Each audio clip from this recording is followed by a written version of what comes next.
Okay, well, we talked about the problems with using time as our way of comparing code. So if we're not using time, what should we do? Well, it's a very similar thing. Rather than counting the exact seconds that it takes for code to run, which can change so much, what we can do instead is count the number of simple operations that a computer has to perform, because that remains constant no matter what computer we're on. So if we just simplified it like crazy and said that, this one algorithm has 5 operations to run and the other one has 7, it doesn't matter what the specifications of my computer are or the mood that my laptop's in that day. The time we get might be different, but the times will always be determined by the number of operations. So we can use that rather than the exact times. We can just focus on the number of simple operations the computer has to perform. So what I mean by simple operations, if we take a look at this example, the shorter one-line version that was faster. We've got a multiplication happening. We have, after that, an addition, so that's another operation. And then we have a division. Things like the number 1 or 2 aren't operations. The computer doesn't really need to do much there, at least compared to multiplication, addition, and division. Those are operations. So there are 3 operations, and it doesn't really matter what n is. If n is 2, or if n is a billion, there's only 3 calculations that are happening. So 3 simple operations regardless of the size of n, whether it's small or massive.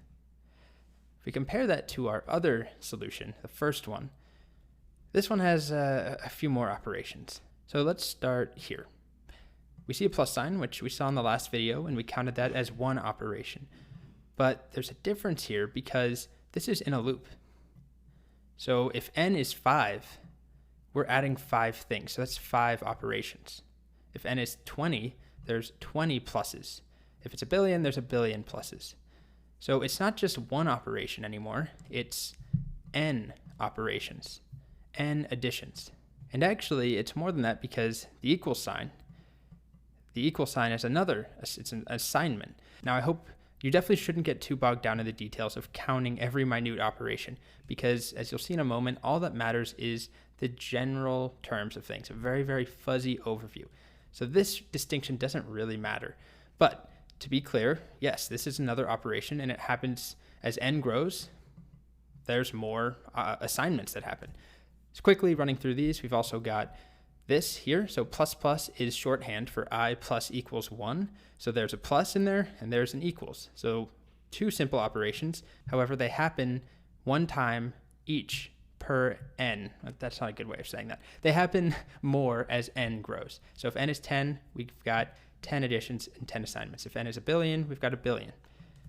So they scale with n. Then up here, we've got 1 assignment. So this only happens once because it's not a loop. It happens 1 time at the beginning. And then we also have this here. This is a single assignment. I equals 1.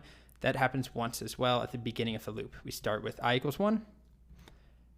And then we've also got comparisons here. I less than or equal to n. And that is n comparisons again. If we're dealing with 20, this loop runs 20 times. We compare I to n 20 times. So yeah, counting these operations can be tricky. Overall, how many would we say there are? If the previous one, there was 3 operations, what do we say about this one? I mean, it's not a static number. It's not a constant number like 3.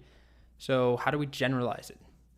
There's a lot of ways of counting it and of arriving at an answer, but it could be as high as 5n plus 2, right? 1, 2, 3, 4, 5 plus 2. So if n is 10, we've got 50 operations plus 2 that are outside the loop, so that means 52.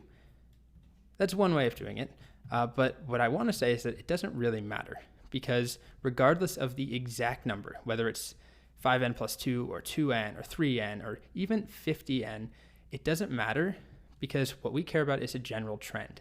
And this is what we're going to see a lot with Big O. We're focused on the big picture. So in this case, as n grows, the number of operations grow roughly in proportion with n.